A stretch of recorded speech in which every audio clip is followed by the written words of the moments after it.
Hey now, fans of the young Fulcrum, Matt Heywood here from the Star Wars Time Show to recap and review The Clone Wars Gone with a Trace, aka S7E5. The episode begins with a chills-inducing moment as we get to see Ahsoka for the first time in the Clone Wars since she left the Jedi Order, and it is marked with Luke's musical theme. Unfortunately, her big moment doesn't last too long as her speeder bike begins to fall apart, causing her to crash on a platform on level 1313 in Coruscant's underworld. Here she meets pilot and mechanic Trace, who promises to help Ahsoka fix her bike. The two talk about the Jedi and Trace's mistrust of them before a thug named Pintu shows up, who wants to collect some credits from Trace's sister Rafa. Trace puts up a fight instead, but once she's overpowered, Ahsoka joins the fray and easily dispatches the henchmen. After this ordeal, Trace takes Ahsoka to meet her sister Rafa, who in turn signs them all up to build 3 droids for a shady-looking Twi'lek. Ahsoka and Trace rebuild the bots, but Trace forgets to put a restraining bolt on one, so when it activates, it goes haywire and runs off, destroying everything in its path. Ahsoka and Trace eventually catch the robot in a loader, but it starts to climb a wall, so Trace jumps on its back and shuts it off just before it kills a little kid.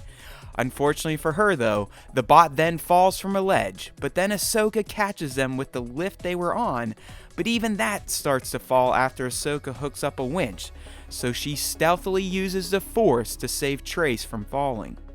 The two meet back up with Rafa, who still plans to sell the dangerous bots, and does for double the price, but this decision leaves Trace a bit uneasy and causes Ahsoka to rethink her plans on staying with the two sisters. The end.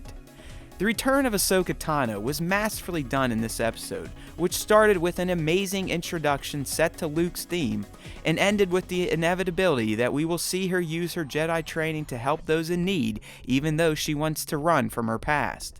I really liked how Trace brought a brand new perspective on how citizens felt about the Jedi, who to them are responsible for the wars and are not protecting those who need protecting in the underbelly of Coruscant. It just really showed how much the galaxy was gaslit on the Jedi thanks to Palpatine's masterful planning and patience.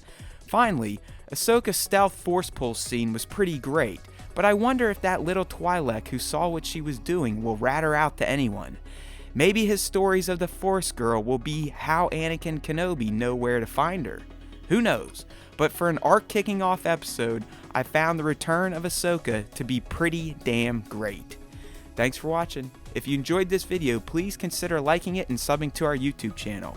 We'd also love for you to join in with our weekly Star Wars podcast, so use the links in this video's description or head to StarWarsTime.net to subscribe to the platform of your choice. There's always time for Star Wars time, and remember, if you listen to the Star Wars Time Show, the Force will be with you, always.